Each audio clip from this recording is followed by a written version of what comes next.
ஓம்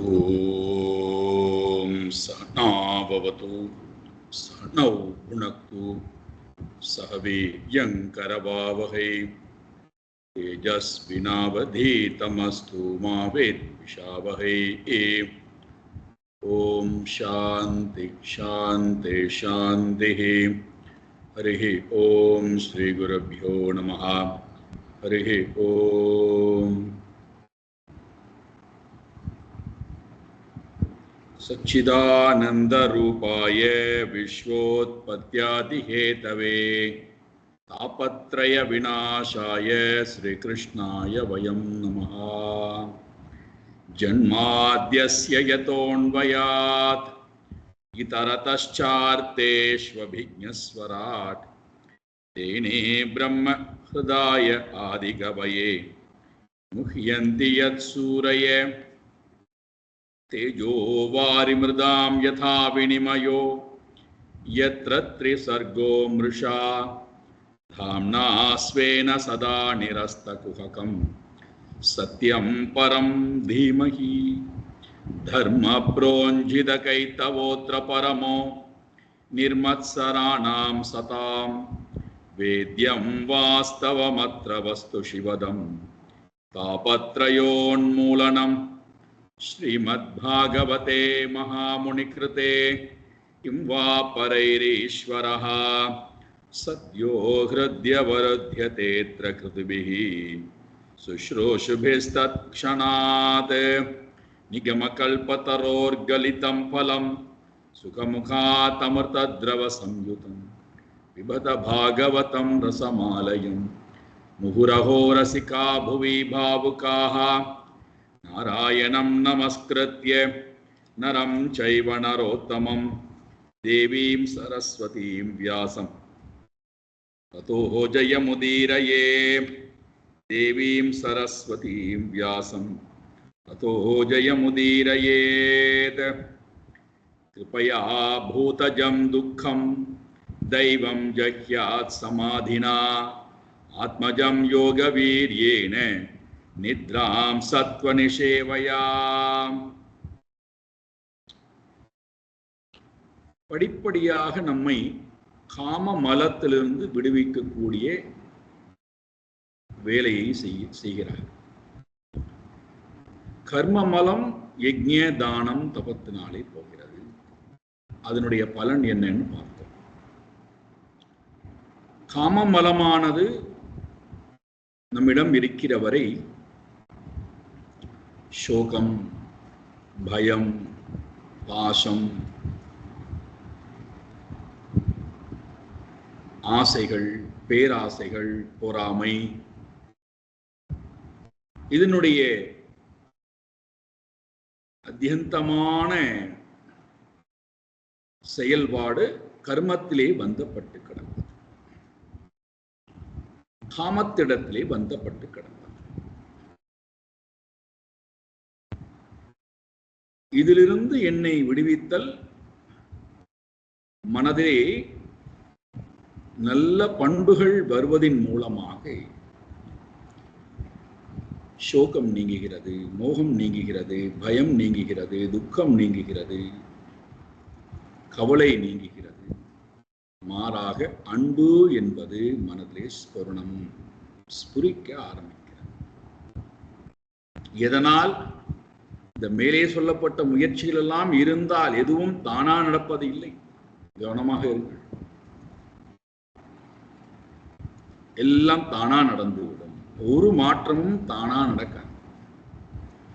என்னுடைய முயற்சி இல்லாமல் நான் முயன்று நல்ல பண்புகளை என்னிடத்திலே கொண்டு வராமல்.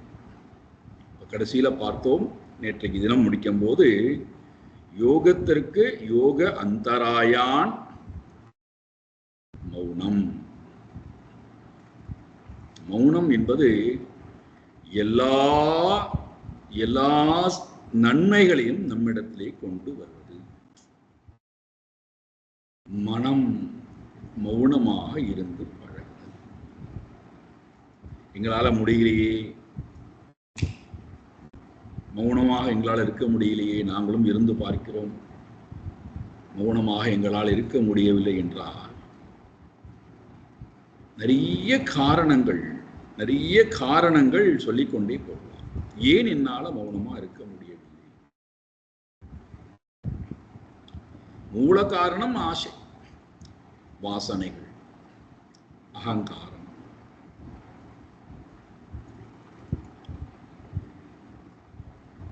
மௌனமாக இருந்து பழகும். மண் என்றாலே எண்ணம் அர்த்தம். மண் என்றால் எண்ணம். அதிலிருந்து வந்ததுதான் மனஹா. எண்ணங்களால் ஆனதுதான் மனம். அதுல 2 விதமான எண்ணம் இருக்கு. நன்மையை தரக்கூடிய எண்ணம், தீமையை தரக்கூடிய எண்ணம். அவ்வளவுதான். மனம்னா என்னடான்னா எண்ணங்களால் ஆனது. எந்த எண்ணம்?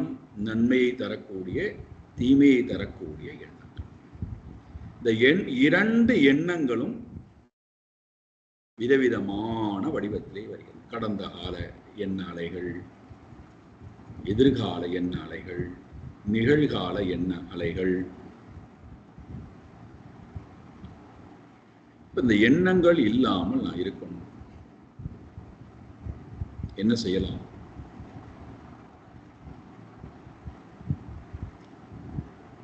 ஒருத்தர் வேடிக்கையா சொன்னார். ஒரு வீட்டில் நடந்த நிகழ்ச்சி. பசங்க ரொம்ப சேட்டை என்றால் அவ்வளவு சேட்டை. அடங்குவேனா என்று சொல்கிறார்கள். என்னெல்லாமோ உபாயம் செய்து பார்த்தும் இந்த குழந்தைகள் அடங்குவதை கூட இல்லை. அந்த வீட்டுக்கு தாய் மாமன் வருகிறான். அவனிடத்திலே முறையிடுகிறாள் தங்கைக்காரி. அவனுடைய மருமகனை பாரப்பா, படுத்துறான்பா, எனக்கு நேரம் அமைதியா இருக்கவையே. நாங்கள் என்னெல்லாமோ முயற்சி எடுத்து பார்த்து விட்டோம், ஒன்றும் நடக்கவில்லை. உன்னால் முயன்று பாரு உன்னுடைய மருமகனை.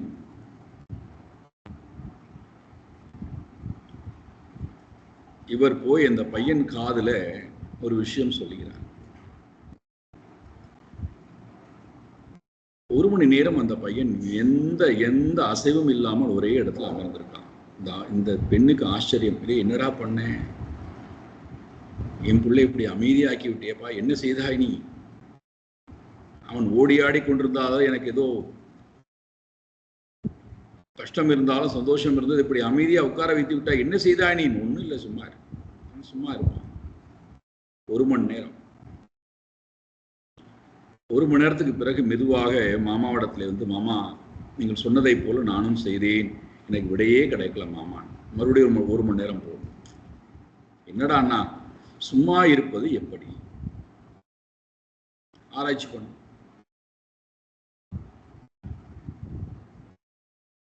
சும்மா இருப்பது எப்படி? சிந்தனை ஓட்டம் தடைபட வேண்டுமானால், எண்ணங்கள் ஓட்டம் தடைபட வேண்டுமானால் சிந்தனைகள் வளருதல், சிந்திக்க ஆரம்பித்து. சிந்தனைக்கும் எண்ணத்திற்கும் நிறைய வேறுபாடு இருக்கு.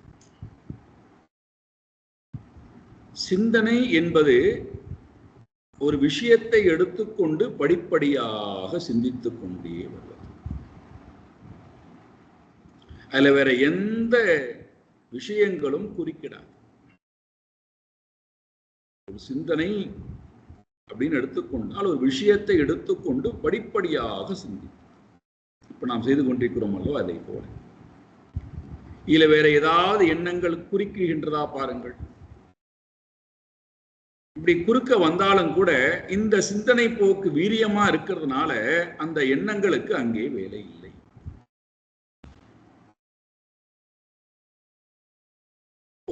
எண்ணங்கள் அடங்கணும், எண்ணங்கள் அமைதியா இருக்கணும்னா சிந்தனைகளை வளர்த்தல், உயர்ந்த சிந்தனைகளை, அதுதான் முதல்ல பார்த்தோம், இந்த பாட்டிலேயே முதல்ல பார்த்தோம், விவேக ஞானம். சிந்திக்க சிந்திக்கவே எண்ணங்கள் குறைவதை பார்க்கலாம். சிந்திக்காததுனாலதான் எண்ணத்தினுடைய வீரியம் ரொம்ப அதிகமாக.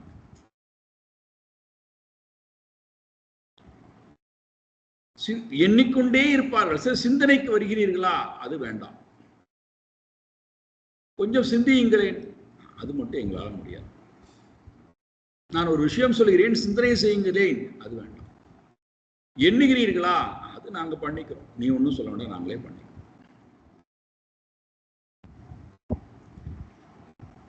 சிந்தனை என்பது எண்ண ஓட்டத்தை தடுக்கக்கூடியதாக இருக்கிறது. தேவையில்லாத எண்ண ஓட்டங்களை தடுக்கக்கூடியதாக.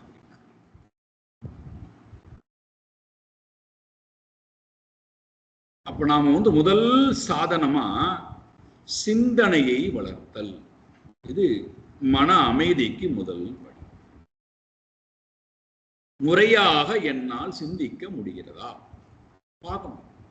ஒரு விஷயத்தை எடுத்துக்கணும். அன்பு உதாரணத்துக்கு எடுத்துக்கோமே. அன்பு, அன்பை பற்றி நான் முறையாக சிந்திக்கின்றேனா? என்னால் முறையாக சிந்திக்க முடிகிறதா? அன்புனா என்ன?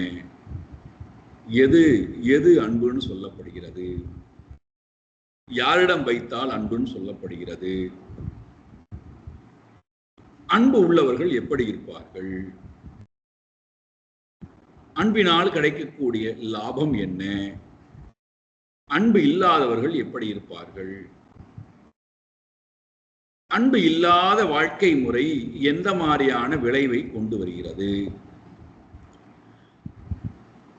அன்புக்கும் இறைவனுக்கும் என்ன தொடர்பு? இப்படி படிப்படியாக அன்பை ஏன் என்னால் செய்ய முடியவில்லை? அன்பு செய்ய வேண்டுமானால் என்னென்னலாம் நான் கடைபிடிக்க வேண்டும்?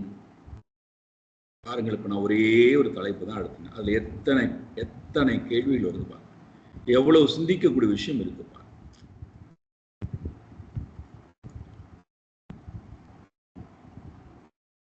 படிப்படியாக சிந்திக்க ஆரம்பித்தால் எண்ண ஓட்டங்கள் படிப்படியாக. அப்ப நாம சிந்திக்கக்கூடிய நேரத்துல எங்க போமாட்டோம்னா கடந்த கால அசைவுகள் இடத்துல போமாட்டோம். ஏன்னா சிந்தனை வலிமையா இருக்கிறதுனால கடந்த காலத்துக்கு மனசு போகாது. எதிர்காலத்தை பற்றியும் சிந்திக்காது. ஏன்னா நிகழ்காலத்துல இருக்கு. நிகழ்காலத்துல ஒரு விஷயத்தை ஆழமாக சிந்தித்துக் கொண்டிருக்கு. அப்ப அந்த மனதுக்கு கடந்த காலத்தை பற்றியும் அசை போட வேண்டிய அவசியம் மனதுக்கு இல்லை. எதிர்காலத்தை பற்றி கவலையும் இல்லை. நிகழ்காலத்திலே அழகாக.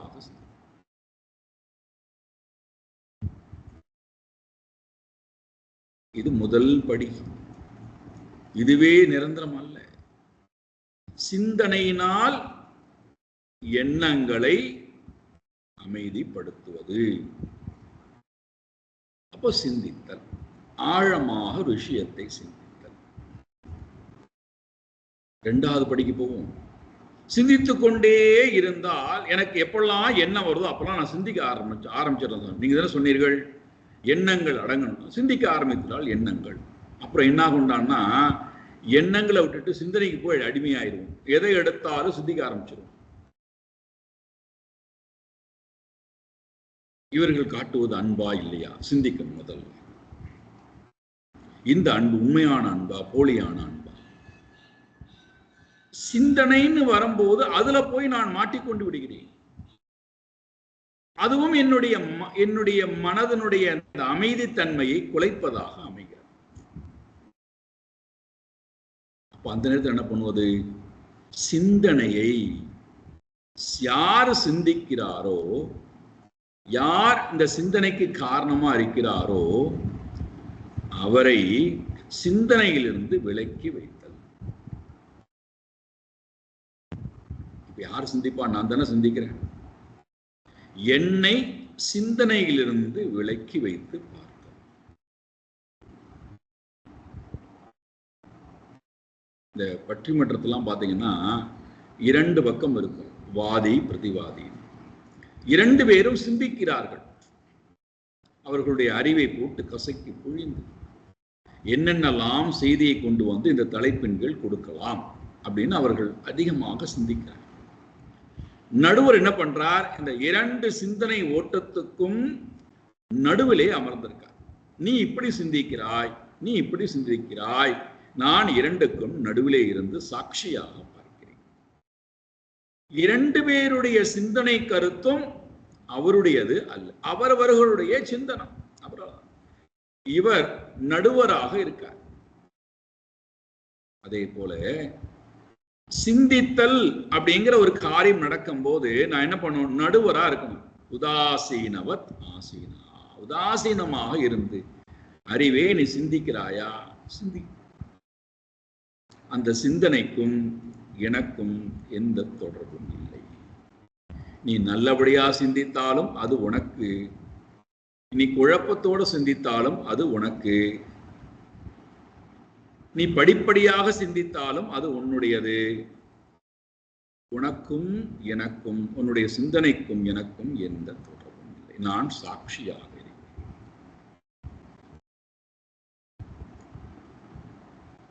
அப்ப நான் ஒதுங்கி இருந்து கொண்டு சிந்தனை ஓட்டத்தை பார்க்க ஆரம்பித்தால் சிந்தனை அடங்க ஆரம்பிக்கிறது.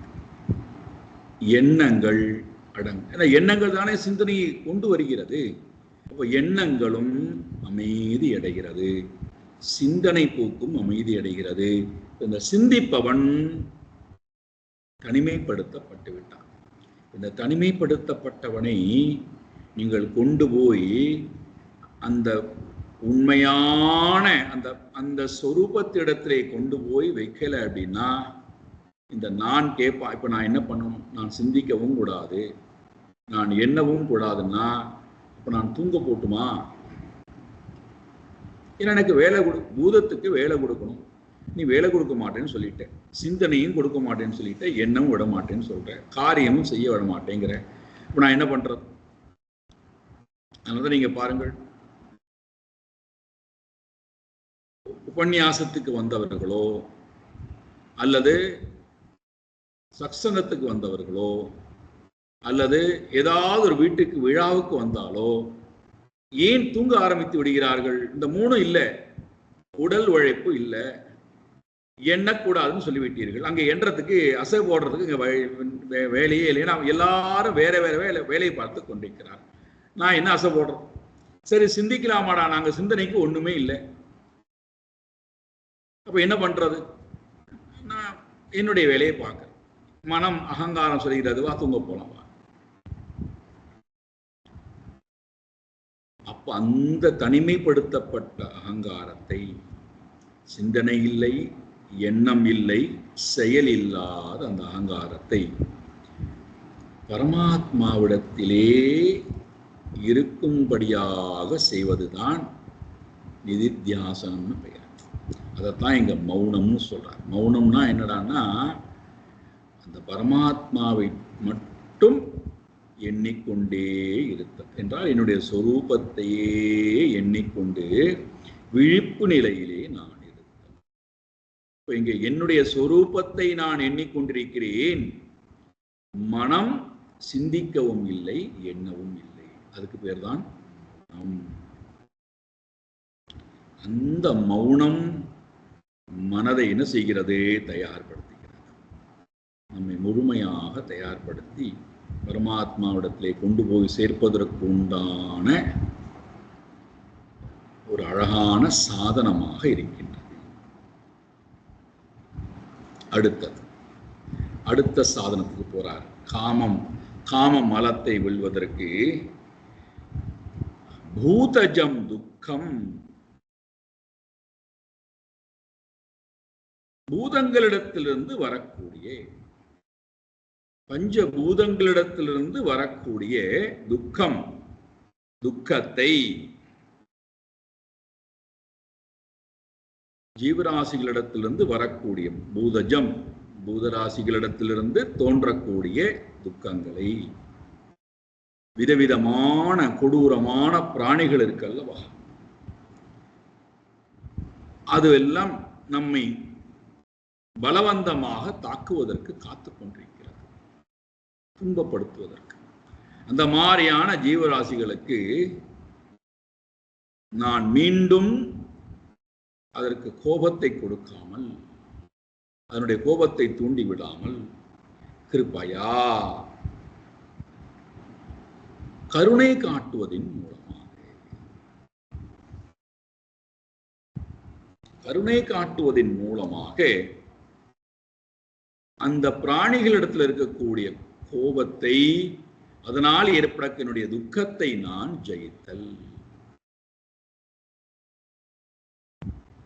அதனால் ஏற்படக்கூடிய துக்கம், அப்போ நம்ம இடத்துல இருக்கக்கூடிய துக்கம், பிராணிகளால் வரக்கூடிய துக்கம் போவதற்கு ஒரு அழகான சாதனம் கிருபையா, கருணையினால், அதற்கு நான் தொண்டு செய்வதினால், தயை காட்டுவதினால்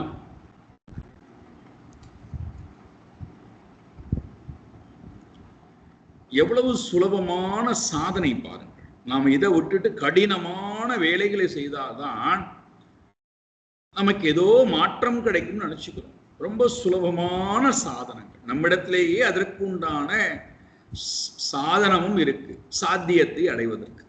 துக்கம் போணும், என்ன செய்வது? தயா, கிருபையா, கருணை காட்டுவதின் மூலமாக.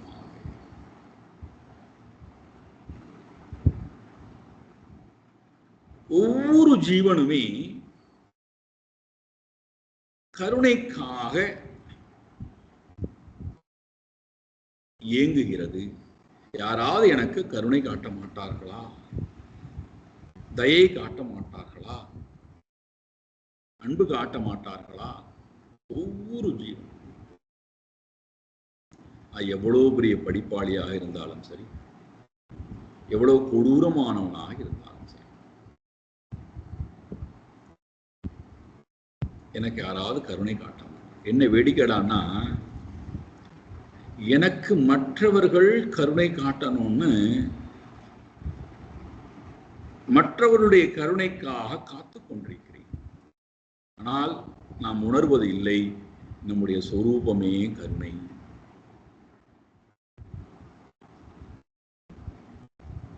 அதை நாம் உணராததுனால நான் ரொம்ப கொடூரமானவன், அன்பு இல்லாதவன், எனக்கு வெளியிலிருந்து தான் அன்பு வர வேண்டும் அப்படின்னு நாம் என்ன பண்றோம்? ஒவ்வொருத்தருட்டையா போய் பிக்ஷை எடுக்கிறோம். எனக்கு கொஞ்சம் அன்பை காட்டுங்களேன், அன்பை கொடுங்களேன். நானே அன்பு ஸ்வரூபம், நானே காருண்ய ஸ்வரூபம், கிருபணமானவன் நான், காருண்யமானவன் நான்.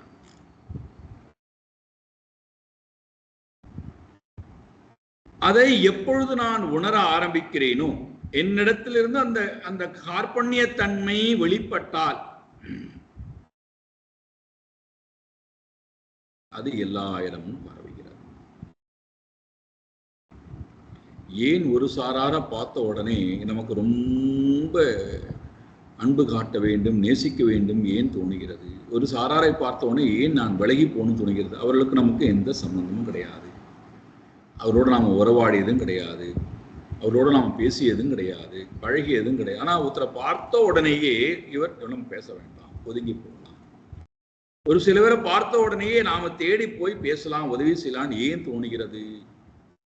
அவர்களிடத்தில் இருக்கக்கூடிய அந்த காருண்ய பாவம் நமக்கு தொடுகிறது. நம்முடைய காருண்ய பாவத்தை தொட்ட உடனேயே இரண்டு ஜீவனும் ஒன்றுடன் ஒன்று கலக்கும்.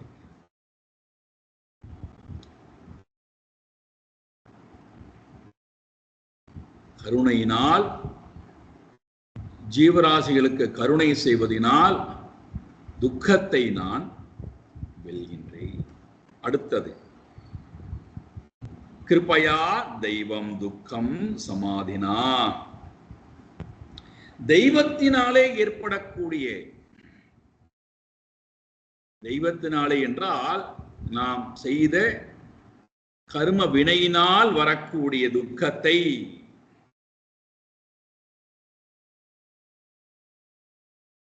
கர்ம வினையினால் வரக்கூடிய துக்கம் நமக்குள்ள இருக்கு.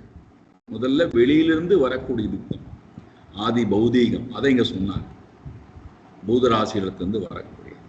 இப்ப ஆத்மஜம் துக்கம், நம்மிடத்திலிருந்தே வரக்கூடிய துக்கம். அல்லது தெய்வத்தால் வரக்கூடிய துக்கம், ஆதி தெய்வீக துக்கம். இந்த ஆதி தெய்வீக துக்கத்தை எப்படி போக்கிக் கொள்வது? பரிகாரம் செஞ்சா போக்கிடலாமா? நான் பரிகாரம் பண்ணியே பரிகாசத்துக்கு ஆளாகி போயிருக்கணும். நம்மெல்லாம் பரிகார பிரியர்கள். பகவானை மட்டும் பிடிச்சுக்க மாட்டோம், சாஸ்திரத்தையும் பிடிச்சுக்க மாட்டோம், குருவையும் நம்பவே மாட்டோம். ஆனா எவனாவது பரிகாரம் சொன்னா அவ்வளவுதான், அவன் தான் கடவுள். நம்ம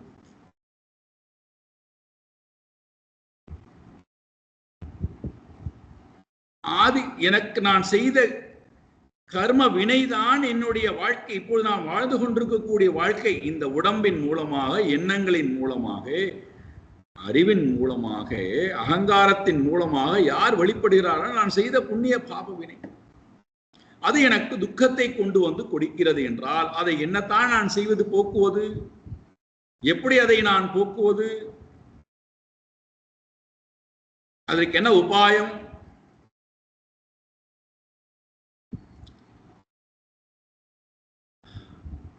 அப்பர் சுவாமி ஞானசம்பந்தமூர்த்தி சுவாமி சொல்றார், கர்ம வினையினால் வரக்கூடிய துக்கத்தை நீ வேற ஒன்னும் செய்ய வேண்டாம்பா, அதை மாற்றவே முடியாது.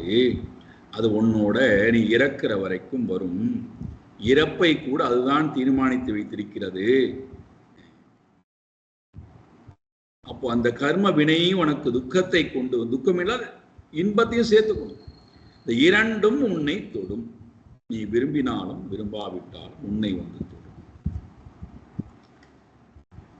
என்னை போட்டு இப்படி கஷ்டப்படுத்துகின்றதே, வருத்தெடுக்கின்றதே,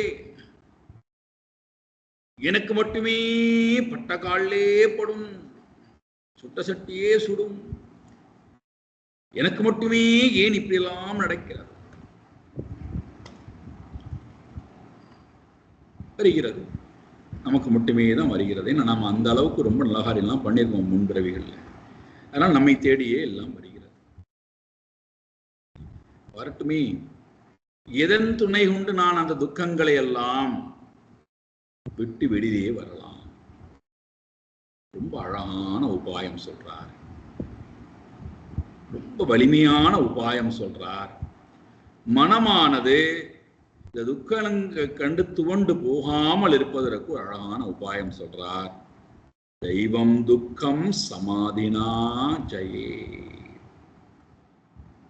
சமாதி,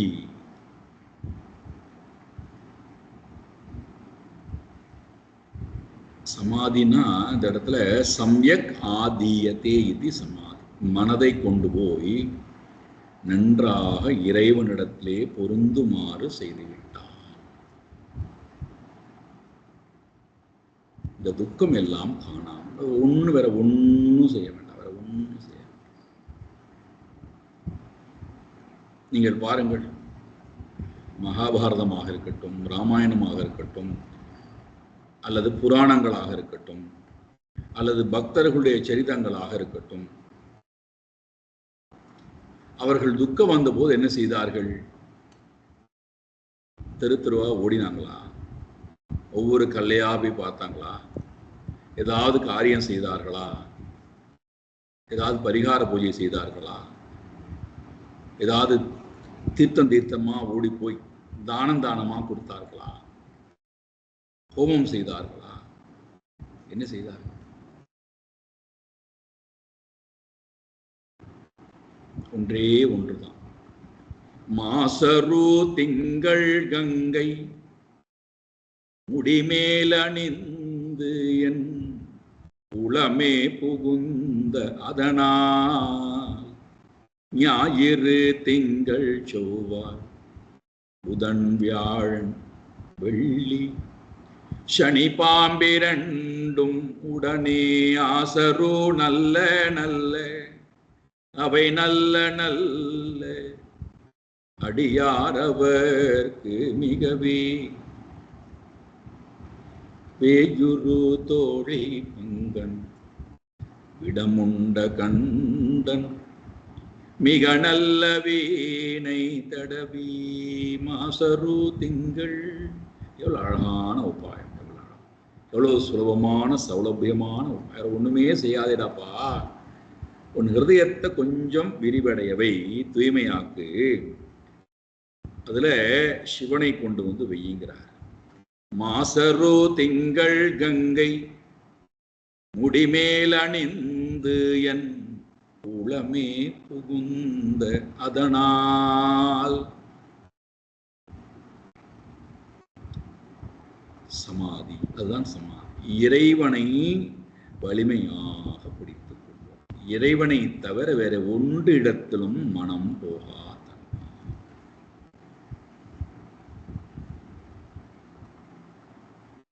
இப்பொழுதெல்லாம் தெய்வ துக்கம், நான் செய்த பூர்வ ஜென்ம புண்ணிய பாப வினை வந்து என்னை துக்கமாக வந்து அழுத்துகின்றதோ, அப்பொழுதெல்லாம் எனக்கு செய்ய வேண்டிய சாதனம், என்னுடைய மனம் இருக்க வேண்டிய இடம் சமாதினா, இறைவனோட என்னுடைய மனம் இருக்க. இறைவனை தவிர வேற எந்த ஒன்றிலும் என்னுடைய மனம் ஈடுபடாது. இது இரண்டாவது. ஆதி பௌதீகம், ஆதி தெய்வீகம். இப்ப ஆத்தியாத்மத்துக்கு வராது. ஆத்மஜம் துக்கம் யோக வீரியேனே. ஷரீரத்தால் வரக்கூடிய துக்கம் இருக்கின்றதே, அதை யோக வீரியேனே, யோகத்தினால், அஷ்டாங்க யோகத்தின் மூலமாக இந்த துக்கத்தை வெல்வாயாக. எவ்வளவு அழகான சுலபமான வழிமுறை இது இருக்க. ஏன் நான் கடினமான காரியங்களை எல்லாம் செய்வேன், அதன் மூலமாகத்தான் என்னுடைய கஷ்டங்கள்லாம் போகும்னா நம்மளை என்ன பண்றது? நம்முடைய அறியாமை என்னன்னு சொல்றோம். ஆத்மஜம் துக்கம் யோக வீரியேன, அஷ்டாங்க யோகங்களின் மூலமாக யம நியம ஆசன பிராணாயாம பிரத்யாகார தாரணா,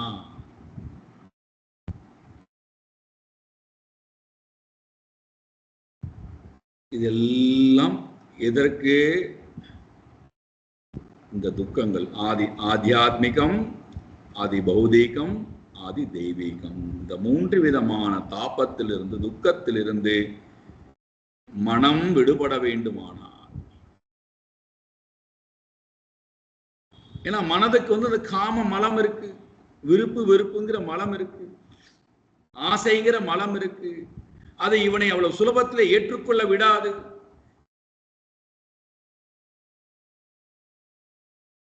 இந்த காமம் அழியணும்னா மனம் இந்த சாதனங்களை பின்பற்றுவதன் மூலமாக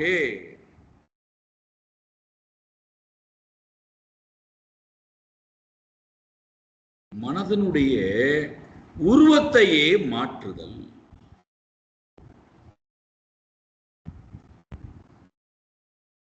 களிமண் நமக்கு வேண்டும் என்று சொல்லக்கூடிய உருவத்துக்கு மாற்றத்தை கொண்டு வர முடிகின்றது அல்லவா? அதே போல மனதை எந்த உருவத்துக்கு வேணா நம்ம கொண்டு போறோம்.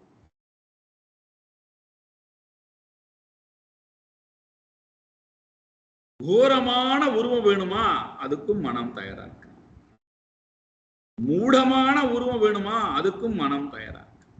சாந்த உருவம் வேணுமா, அதுக்கும் மனம் தயாரா இருக்கு. இந்த மூன்று வேண்டாம் பிரம்மஸ்வரூபத்துக்கு போகணுமா, அதுக்கும் மனம் தயாரா இருக்கு. எது வேணுமோ அதைத்தான் நான் படிக்க போறேன்.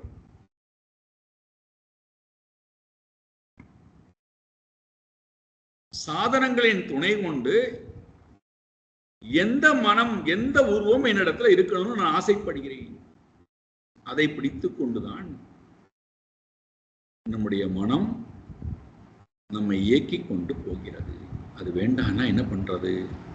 இந்த மூன்று விதமான ஆத்தியாத்மிகம், ஆதி பௌதீகம், ஆதி தெய்வீக தாபங்கள் நம்ம விட்டு போகணும்னா அஷ்டாங்க யோகத்தின் மூலமாக ஆத்மஜம் துக்கம் ஜெயேத், சமாதினா ஆதி தெய்வீக துக்கம் தெஜேத், பூதஜம் துக்கம் ஆதி பௌதீக துக்கமானது கிருபையா கிருபயா ஜெயே. கடைசியில் சொல்றார், நித்ராம் சத்வ நிஷேவயா ஜெயே. தூக்கத்தை, தமோ குணத்தை, தூக்கத்தை, சோம்பேறித்தனத்தை, மூடத்தனத்தை,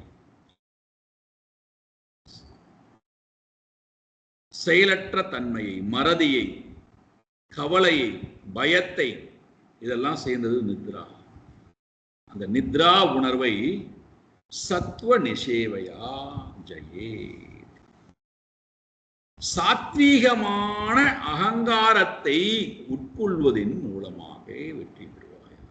உணவுக்கும் நம்முடைய அன்றாட செயல்பாடுகளுக்கும் எண்ணங்களுக்கும் அவ்வளவு தொடர்பு இருக்கிறது. நம்ம பேசிக்கலாம், நம்முடைய அகங்காரத்துக்கு தீனி போடுவதற்காக பேசிக்கலாம். நாங்கள் இந்த மாதிரி தான் சாப்பிட்றோம், ஆனால் நல்லபடியா சிந்திக்கவில்லையா, நல்லபடியா எண்ணவில்லையா, யாருக்கும் நாங்கள் கெடுதல் செய்யவில்லையே, அதற்கும் சாப்பாட்டுக்கு என்ன சம்பந்தம், என்ன வேணா பேசிக்கலாம். ஆனால் தமோ குணத்திலிருந்து, அறிவிலும் தமோ குணம் இருக்கு, அதனால தான் அறிவுல தமோ குணம் இருக்கிறதுனால தான் என்னால ஒரு க்ஷண பொழுதிலே புரிந்து கொள்ள முடியவில்லை.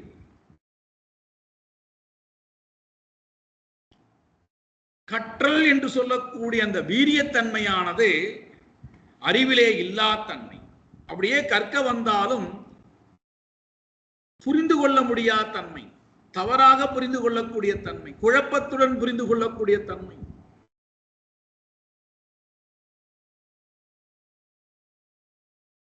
இதெல்லாம் அறிவில் இருக்கக்கூடிய தமோ குணம். இதெல்லாம் போவதற்கு உணவும் ஒரு காரணம். அப்போ சத்துவ நிஷேவயா ஜெயே. சாத்வீகமான ஆகாரங்களை,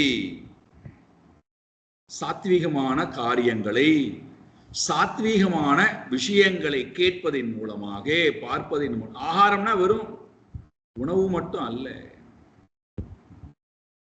சாத்வீக செயல்பாடுகள், சாத்வீகமான பேசுதல், சாத்வீகமாக கேட்டல், சாத்வீக தன்மையை பார்த்தல், சாத்வீகமான மக்களுடன் பழகுதல், சாத்வீகமான புஸ்தகங்களை படித்தல், அதற்கு நேர் விரோதமான விஷயங்களை கேட்காமை, படிக்காமை, பார்க்காமை, இதெல்லாம் நித்ரா என்று சொல்லக்கூடிய தாமச குணத்திலிருந்து, அது கொடுக்கக்கூடிய துக்கத்திலிருந்து எனக்கு விடுதலையை கொடுக்கிறது. இப்ப அடுத்த படிக்கு போறார். பகவான் கீதையில சொன்னதை மறுபடியும் அப்படியே ஞாபகப்படுத்துறார். ரஜஸ்தமஸ்ச சத்வேன சத்வம் ச உபசமேன ச ஏதத் சர்வம் குரௌ பக்த்யா புருஷோ ஹ்யஞ்ச சாஜயேத். ரஜஸ் தமஸ் இரண்டு குணங்களையும் சத்வேன ஜயே, சத்துவ குணத்தை வளர்ப்பதன் மூலமாக வெற்றி கொள்வாயாக. அப்போ மனதில் இருக்கக்கூடிய ராஜசம் தாமச காமம் இருக்கல்லவா, அதை சாத்வீக காமத்தின் மூலமாக, சாத்வீக எண்ணங்களின் மூலமாக நான் வெற்றி கொள்ளுதல்.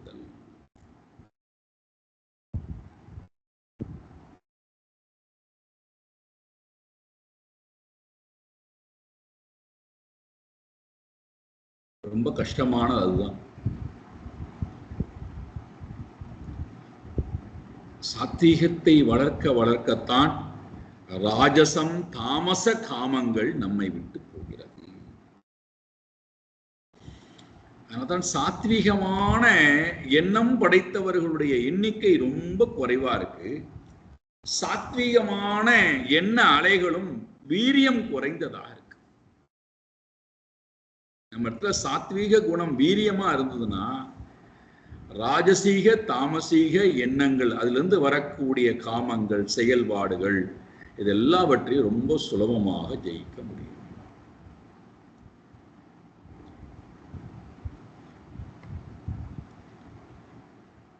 நீங்க உதாரணம் கொடுத்தா புரியும்.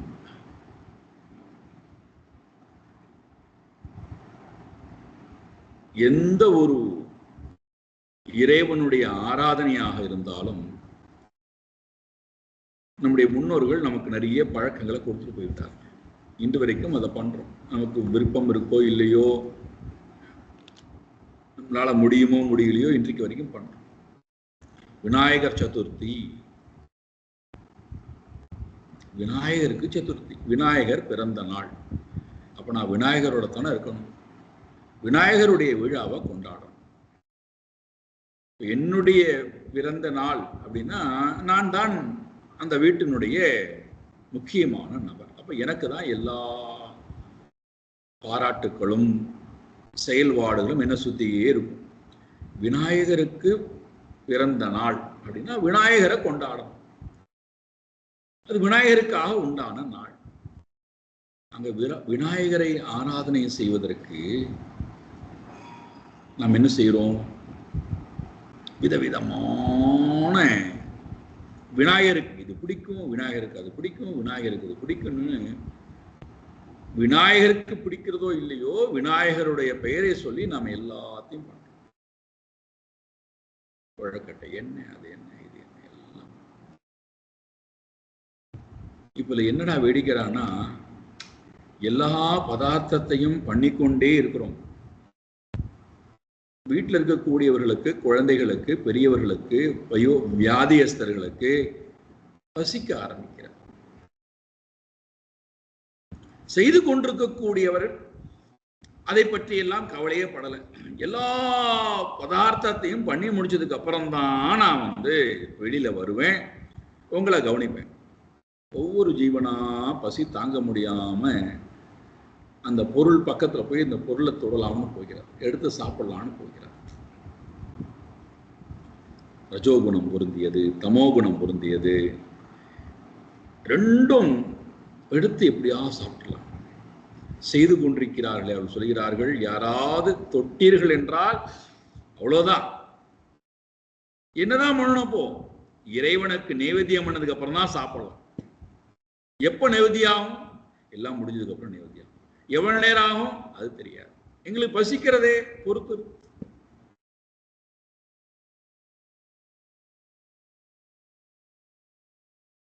இப்போ சாத்வீகமான குணம், இறைவனை தொழாமல் இருக்கக்கூடிய பதார்த்தம் எதுவும்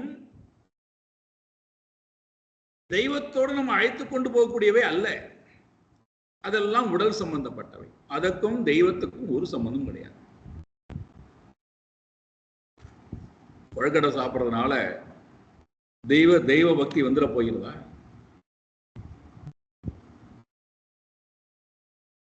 அல்லது இறைவனுக்காக படைக்கிறேன், விநாயகனுக்காக படைக்கிறேன்னு சொல்லக்கூடிய பதார்த்தங்கள் ஏதாவது ஒன்று நமக்கு பக்தியை கொண்டு போறது ஒன்றும் கிடையாது.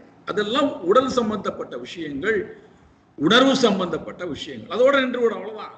ஆனா அதற்கு பின்னாடி இறைவனை தொழாமல், இப்ப என்னடானா எல்லா பதார்த்தமும் செய்து முடித்து எல்லாவற்றையும் இறைவன் முன்னாடி, விநாயகர் முன்னாடி கொண்டு வை, எல்லோரையும் அழைக்கிறான்.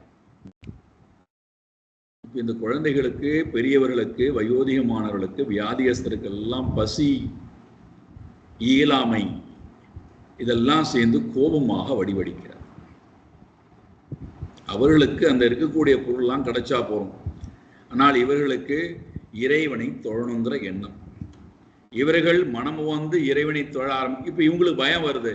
இது ஏற்கனவேயே 3 மணி நேரம் எங்களை காக்க வைத்து விட்டது. இன்னும் இறைவனை தொழப் போகிறேன் என்றால் இன்னும் எவ்வளவு மணி நேரம் ஆகுமோ தெரியலே, இன்னும் நாங்கள் எவ்வளவு நேரம் பட்டினியா கிடக்கணும். அதனால அந்த கோபத்தோடையே வேண்டா வெறுப்பாக நிற்கிறார்கள் இறைவனை தொழுவதற்கு. இப்ப இந்த நிலையிலே இறைவனை தொழுதால்தான் உனக்கு இந்த பதார்த்தம் கிடைக்கும் என்றால், அப்ப அந்த இடத்துல ரஜோகுணத்தையும் தமோகுணத்தையும் சத்துவ குணத்தால் நீ கொஞ்ச நேரமாக, ஒரு நிமிஷமாக சத்துவ குணத்துல இறைவனை தொழு. உனக்கு தெரிந்த பாடல்களை பாடு, ஸ்லோகங்களை சொல்லு. அப்பொழுதுதான் நான் உனக்கு நைவேத்தியம் தருவேன்.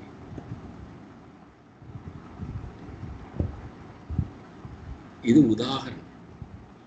நீங்க ஒவ்வொரு காரியத்தையும் இந்த மாதிரி செய்து பாருங்கள். ரஜோகுணத்தையும் தமோகுணத்தையும் சத்துவ குணம் ஒவ்வொரு முறையும் மனமானது ரஜோகுணம் தமோகுணத்தினாலே என்ன அலைகளை கொண்டு வந்து நம்மை காயப்படுத்தவோ, வீழ்த்தவோ, கவலை கொள்ள வைக்கவோ, துன்பப்பட வைக்கவோ, மோகம் கொள்ள வைக்கவோ, சோகம் கொள்ள வைக்கவோ மனம் எப்பொழுதெல்லாம் எத்தனம் செய்கிறதோ அப்பொழுதெல்லாம் ஒரு படி மேலே போய் சத்துவ குணத்திலே இருந்து கொண்டு ரஜோகுணத்தை தமோகுணத்தை நாம் பார்க்க ஆரம்பித்தால் ரஜோகுணம் தமோகுணமானது வீழ்த்தப்படுகிறது. சத்துவ குணத்துக்கு வந்தாச்சு. சத்துவ குணத்திலே இருக்கலாமா? 3 குணமும் இறைவனை அடைவதற்கு தடை. 3 குணத்துல எந்த குணம் இருந்தாலும் தடை. இல்லையே சத்துவ குணம் நல்லதுதானே, சத்துவ குணம் இருந்து போறோமே, அதனால உங்களுக்கு என்ன கஷ்டம்? இருக்கிறதுலேயே ரொம்ப ரொம்ப பெரிய தடை சத்துவ குணம் தான். அதனால்தான் பகவான் இங்க பாருங்கள், தாமச பிரியன் தெரியாத்தனமா பகவானை கூட்ட ஓடோடி வந்துடுறான்.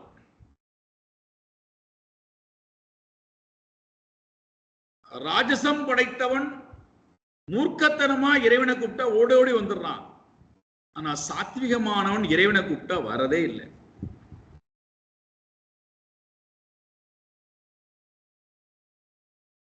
இது நான் சொல்ல, பகவானே சொல்றேன். தாமசப்பிரியன் இறைவன் நினைக்கவே மாட்டான். அப்படி ஒருவேளை தெரியாத்தனமா நினைச்சுட்டா அடுத்த நிமிஷம் இருக்க. ராஜசன் இறைவனை பலவந்தமாக மூர்க்கமாக நினைக்கிறான். கோபத்திலே, வெறுப்பிலே, பொறாமையிலே ஓடோடி வந்துடுறான் பகவான். சாத்விக அகங்காரி இருக்கான் பாருங்க, அவன் இறைவனை நான் நினைக்கிறேங்கிற பெயர்ல தன்னையே இறைவனா நினைச்சுக்கிறான். தனக்கு எல்லாமே தெரியும் நினைச்சுக்கிறான். அதனால இறைவன்கிட்ட போய் இறைவன் கொடுத்த வேதத்தையே இறைவனிடத்திலே சொல்லி, பார் உனக்காக நான் வேதம் சொல்றேன் பார், உனக்காக நான் ஆராதனை செய்கிறேன் பார், உனக்காக நான் தியானம் பண்றேன் பார், உனக்காக நான் பூஜை பண்றேன் பார். அவர் கேட்டாரு நம்மகிட்ட ஏதாவது? நீ எனக்கு வேதம் சொல்லப்பா, தியானம் பண்ணப்பா, பூஜை பண்ணப்பா, ஸ்லோகங்கள் சொல்லப்பா, பாட்டு பாடப்பா, ஏதாவது கேட்டாரு நம்மள்கிட்ட? நீ சும்மா இருங்கிறார் அவர் நம்மகிட்ட. இந்த அகங்காரி ஓய்வதே இல்லை, சும்மா இருப்பதே இல்லை. அகங்காரத்திலே உள்ளுக்குள்ள உட்கார்ந்து கொண்டு பிராண்டி கொண்டே இருக்கிறான். அதனால்தான் இறைவனை அடைவது ரொம்ப ரொம்ப கடினம் சாத்வீக அகங்காரி. அந்த அகங்காரத்தை என்ன பண்றது? அந்த தடையை என்ன பண்றது? அதை சொல்றார், உபசமேனச்சே ஜயே. சத்துவ குணத்தை உபசமனம், சமணம், சமம் என்றால் அமைதிப்படுத்துவது, கட்டுப்படுத்து. உபசமனம் என்றால் முழுமையாக மன அடக்கத்தின் மூலமாக சத்துவ குணத்தை நான் வெற்றி பெறுதல். இந்த சாத்வீக அகங்காரம் எங்க உபசமனம் ஆகும்?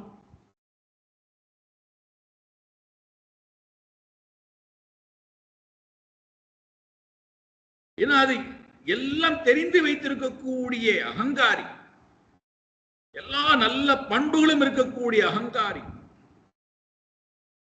நான் தான் இறைவனுடைய பரம பக்தன் அப்படின்னு சொல்லக்கூடிய அகங்காரி.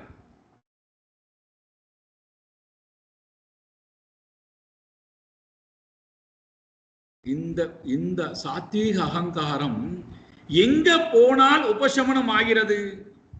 ஏதத் சர்வம் குரௌ பக்த்யா ஜயே.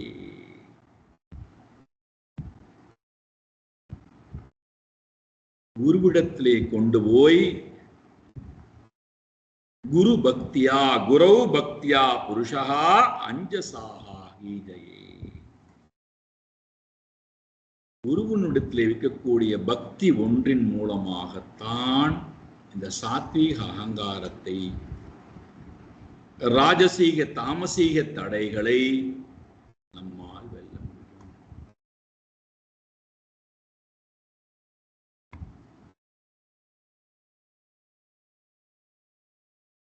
குரு பக்தி.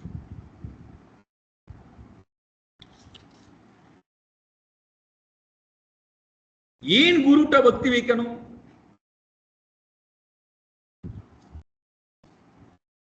என்ன அவசியம் வந்து குருட்ட பக்தி வைப்பதற்கு?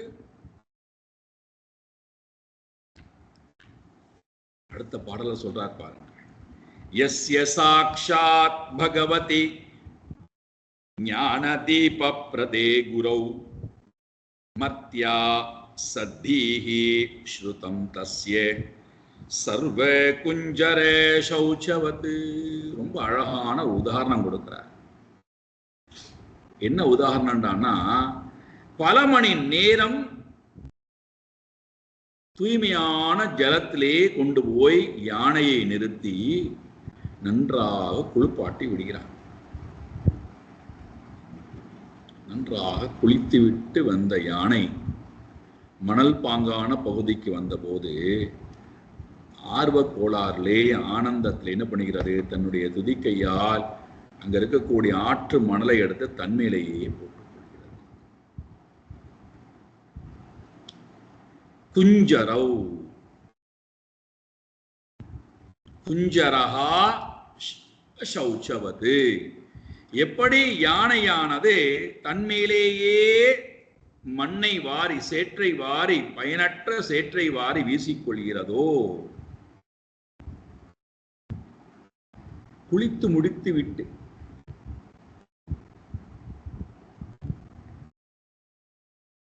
அதே போல இந்த சாத்வீக அகங்காரம் படைத்தவனுக்கு நான்கிற கர்வமானது வந்து விடுகிறது.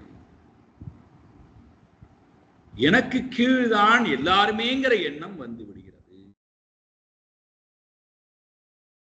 அது போக வேண்டுமானால் ஒரே வழி, குருவிடத்திலே போய் தன்னை ஒப்படைத்தல், தன்னுடைய அகங்காரத்தை குருவிடத்திலே பாதத்திலே போடுதல். அப்படி போடலன்னா என்னாகும்? தன்னையே யானையை போல மண்ணை வாரி போட்டுக் கொள்கின்றான். அதனுடைய வெளிப்பாடு என்னடான்னா, இந்த இந்த தன்னையே பெரியவனா நினைத்ததனுடைய தோஷம் இங்க சொல்றார். யஸ்ய ஞான தீபஹா பிரதே சாக்ஷாத் குரௌ மர்த்தியம் அசத்தீஹி. யார் ஒருவர் இவனுக்கு அறிவை புகட்டுகிறாரோ, ஞான தீபம், ஹிருதயத்துல ஞான தீபத்தை யார் ஒருத்தர் ஏற்றி வைக்கிறாரோ அவரை குருவாக பாவிக்காமல், கடவுளாக பாவிக்காமல் அவரை ஒரு மனிதனாக பார்க்கக்கூடிய புத்தியானது இவனுக்கு ஏற்பட்டு விடுகின்றது. இவரும் என்ன போல ஒரு விருப்பு வெறுப்பு உடையவர் தான், என்னை போல பந்தப்பட்டவர் தான், இவருக்கும் ஆசா பாசங்கள் எல்லாம் இருக்கிறது, இவரும் இந்த உலகத்திலே பிறந்தவர் தான், என்னை போல வாழக்கூடியவர் தான் என்கின்ற அந்த துர்புத்தியானது குருவை பார்க்கும் கால் இவனுக்கு இறைவன் என்கின்ற பாவம் போய் சாதாரணப்பட்ட மனிதன்கிற அந்த புத்தியானது வருகின்றது. அது இந்த சாத்வீக அகங்காரிக்கு பெரும் தடையாக இருக்கிறது. காரணம் ஏன் அப்படி நினைக்கிறான்? தன்னையே அவன் உயர்வானவன் நினைக்கின்ற காரணத்தினாலே தன்னுடைய இருதயத்திலே ஞான தீபத்தை ஏற்படுத்திய குருவை சாதாரண ஜீவனாக நினைக்கின்ற காரணத்தினாலே இவனுடைய வளர்ச்சிக்கு அது பெரும் தடையாக இருக்கிறது.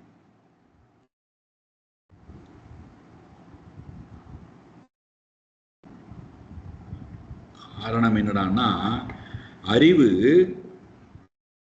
ஒருவேளை எனக்கு அறிவு இருக்கு அப்படின்னா வேத திருஷ்டி போயிடணும். அதுதான் அறிவினுடைய வெளிப்பாடு.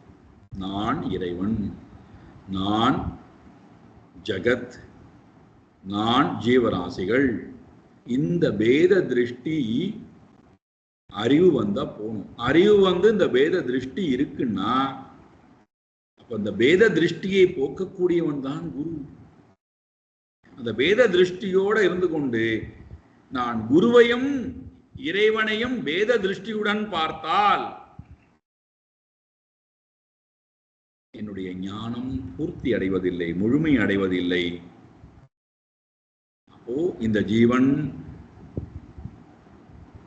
தான் அடைய வேண்டிய இலக்கை அடைய முடியாமல் மீண்டும் மீண்டும் பிரகிருத்தியை நோக்கியே கீழே வழிகிறான். அதனால என்ன சொல்றார்? குரு பக்தியின் மூலமாக சாத்வீக அகங்காரத்தை வெல்ல முடியும், வெல்லலாம். அப்ப இந்த காம மலம் நம்ம என்ன செய்கிறது?